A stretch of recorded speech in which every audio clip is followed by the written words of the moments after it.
Hey Ridgecrest Raiders, it's Mr. Kuykendall here for my weekly Principals Update. Just a few things I want to talk about. First, we are at the halfway point of the first trimester, so you really should be checking in with your teachers, checking those grades on areas.net, or I know some people also post them on Edmodo, but find out what those grades are, see what you're doing right, and make sure you're doing the best you can. If you have any questions, obviously that first step is contacting the teacher to get any questions answered.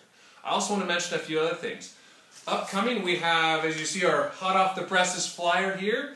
It's The Night They Missed the Forest for the Trees. This is put on by our Booster Club right here in our own auditorium. I'm looking forward to it. Opening night is Friday, November 2nd, so it's about a month away, but this is something you should be looking for. The flyers will be out. They're going to be selling tickets here soon. The pre-sale is going to be only $2 for students and $3 for adults. They're also going to be offering dinner for only $8. It's going to be a great thing. Hopefully you can look for these flyers. It's obviously a twist on A Midsummer Night's Dream, so I'm looking forward to that.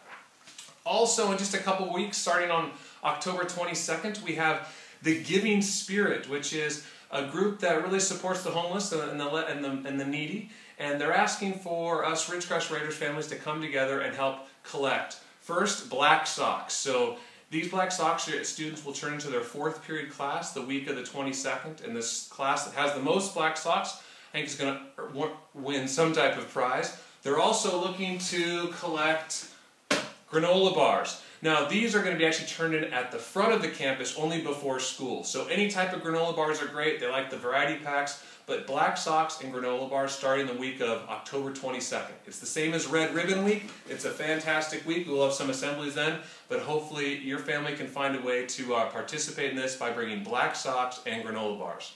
The last thing I'd like to mention is we have so many amazing things going on in our classroom. I'm always so impressed with our teachers and the creative ways they come across to teach lessons in math, science, any class. And we actually recently had a collaborative effort here. And this is through our forensic science class that worked also with Miss Goza. So Miss Seymour and Miss Goza worked together to do this forensic science lesson.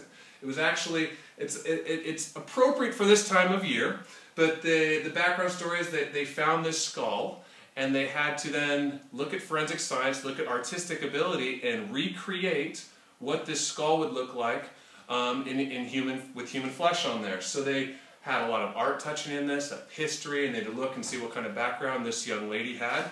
So if you look closely, there's the skull right there, and then what the activity is, they had to take this sketch work, and I'll hold this up kind of as best as I can. So this is what they saw, and actually beneath it is an enlarged picture of the skull.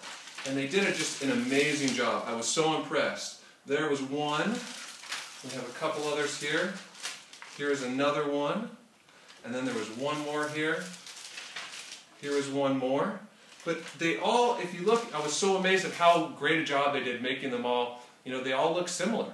And that really shows that lesson came through. So great job, Miss Goza, Miss Seymour. Keep up the good work. All of our teachers here are amazing. I really can't ask for much more. I hope you guys all had a great week and have a great weekend.